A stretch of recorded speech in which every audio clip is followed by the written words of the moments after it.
اعوذ باللہ من الشیطان الرجیم بسم اللہ الرحمن الرحیم اللہم صلی وسلم علی محمد وعلی آل محمد بعدد کل شیء معلوم اللہ صلاۃ و سلام علیک یا سیدی یا رسول اللہ۔ معزز و محتشم سامعین و ناظرین، دروس بخاری شریف کے سلسلہ میں آج کی گفتگو میں ہم درس بخاری شریف کتاب الصوم حدیث نمبر 1936 پہ بات کریں گے۔ یہ وہ حدیث طیبہ ہے جس کے راوی حضرت سیدنا ابو ہریرہ رضی اللہ تعالیٰ عنہ۔ آقا دو جہاں صلی اللہ علیہ وسلم کی مجلس مبارکہ، وہاں کا منظر تھا کہ ایک سائل آتا ہے، یعنی حضور علیہ السلام کی بارگاہ میں سائل کرم آتا ہے، سائل شریعت آتا ہے اور سائل رخصت آتا ہے۔ حضور علیہ السلام سے رخصت طلب کرنے کے لیے امور شرعیہ میں۔ حدیث طیبہ کچھ یوں ہے، آقا علیہ السلام کی بارگاہ میں جب ایک شخص آتا، اذ جاءہ رجل فقال، ایک شخص حضور علیہ السلام کی بارگاہ میں آیا، اس نے کہا ہلکت یا رسول اللہ، یا رسول اللہ میں ہلاک ہو گیا، میں برباد ہو گیا۔ قال ما لک، حضور علیہ السلام نے کیا ہوا؟ قال وقعت علی امراتی وانا صائم، اس نے کہا رسول اللہ میں نے حالت روزہ میں جو وظیفہ زوجیت ادا کیا تو چونکہ روزہ ٹوٹ گیا تو آپ کی بارگاہ میں آیا۔ فقال رسول اللہ صلی اللہ علیہ وسلم هل تجد رقبۃ تعتقها، کیا تو غلام آزاد کرنے کی طاقت رکھتا ہے، یعنی غلام آزاد کرے گا؟ قال اللہ، اس نے کہا رسول اللہ نہیں، غلام آزاد کرنے کی ہمت نہیں ہے، طاقت نہیں ہے۔ پھر حضور علیہ السلام نے فرمایا فَهَلْ تَسْتَطِيعُ أَن تَصُومَ شَهْرَيْنِ مُتَتَابِعَيْنِ، کیا لگاتار 2 ماہ کے روزے رکھ سکتا ہے؟ قال اللہ، اس نے کہا نہیں۔ قال فَهَلْ تَجِدُ إِطْعَامَ 60 مسکینہ، کیا 60 مسکینوں کو کھانا کھلا سکتا ہے؟ قال اللہ، یعنی اس نے تینوں آپشنز پہ عرض کیا رسول اللہ میں یہ بھی نہیں کر سکتا، یہ بھی نہیں کر سکتا۔ اب عمومی طور پر یہی صورتیں 3 ہیں جو کفارے کی، چوتھی صورت شریعت میں نہیں ہے۔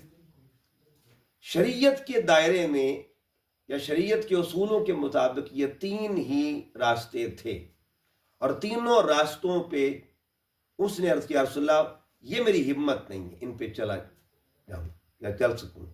تو آقا علیہ السلام نے اسے مایوس نہیں کیا۔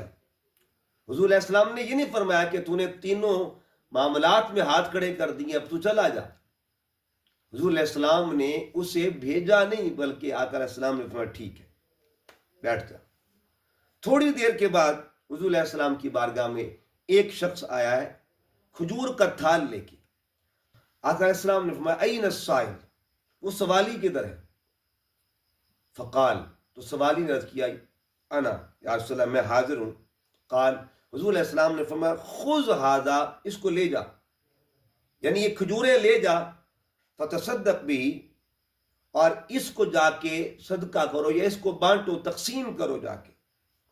فقال الرجل، اس آدمی نے عرض کیا یا رسول اللہ یہ جو بستی ہے یا 2 پہاڑیوں کے درمیان کی جو جگہ ہے، اس میں مجھ سے بڑھ کر فقیر ہی کوئی نہیں ہے۔ حدیث طیبہ ہے فضحک النبی صلی اللہ علیہ وآلہ وسلم حتی بدت انیابہ، حضور علیہ السلام اتنا مسکرائے کہ آپ کی جو داڑھیں مبارک تھی وہ ظاہر ہو۔ ثم قال، پھر حضور علیہ السلام نے فرمایا اطعمہ اہلک، اپنے گھر والوں کو کھلا، تیرا کفارہ ادا ہو جائے گا۔ اس حدیث طیبہ میں دیکھیں تو ٹوٹل 5 آپشنز آ رہے ہیں۔ پہلے 3 ہاتھ کھڑے، چوتھے پر بھی اس نے عرض کیا رسول اللہ مجھ سے بڑا فقیر ہی کوئی نہیں ہے، اور 5واں آپشن سرکار نے فرمایا خود کھا، اپنے بچوں کو کھلا، تیرا کفارہ ادا ہو جائے گا۔ یہ وہ اتھارٹی ہے، اور یہ وہ لیگل اتھارٹی ہے، وہ آقا صلی اللہ علیہ وسلم کا اختیار ہے، وہ تصرف ہے، اور اس کو آپ تشریعی اختیار بھی کہہ سکتے ہیں۔ یہ شرعی اختیار کا حصہ ہے۔ حضور علیہ السلام کی بارگاہ میں چونکہ دیکھیے نا، روزہ کا تعلق شریعت کے ساتھ ہے، شرعی امور کے ساتھ ہے، روزے کا ٹوٹنا اس کا تعلق شرعی امور کے ساتھ۔ اب روزہ توڑنے والا حضور علیہ السلام کی بارگاہ میں آئے اور آ کر پھر وہ رخصت بھی مانگے، اس امید پہ آئے کہ یہاں کرم ہوگا، اور پھر حضور علیہ السلام بھی اس کو مایوس نہ فرمائیں، تو اس سے پتہ یہ چلا آقا صلی اللہ علیہ وسلم کا اختیار خاص تھا اس معاملے میں۔ اسی حدیث طیبہ کو اگر لیں تو یہ دیکھیے کہ اگر روزے کا امر قرآن میں ہے تو روزے کا کفارہ بھی قرآن پاک میں موجود ہے۔ جب روزے کا کفارہ قرآن میں موجود ہے تو وہ شخص قرآن پڑھ لیتا اور قرآن کی روشنی میں کفارے کی صورتیں دیکھ لیتا اور پھر عمل کر لیتا۔ اب اس کا بارگاہ مصطفیٰ میں آنا فقط مسئلہ پوچھنے کے لیے نہیں آنا تھا، بلکہ اس کا رخصت لینے کے لیے آنا تھا۔ پھر اس کے بعد اس نے رعایت لی، رعایت کے لیے در مصطفیٰ پہ آ رہا ہے، رخصت کے لیے در مصطفیٰ پہ آ رہا ہے۔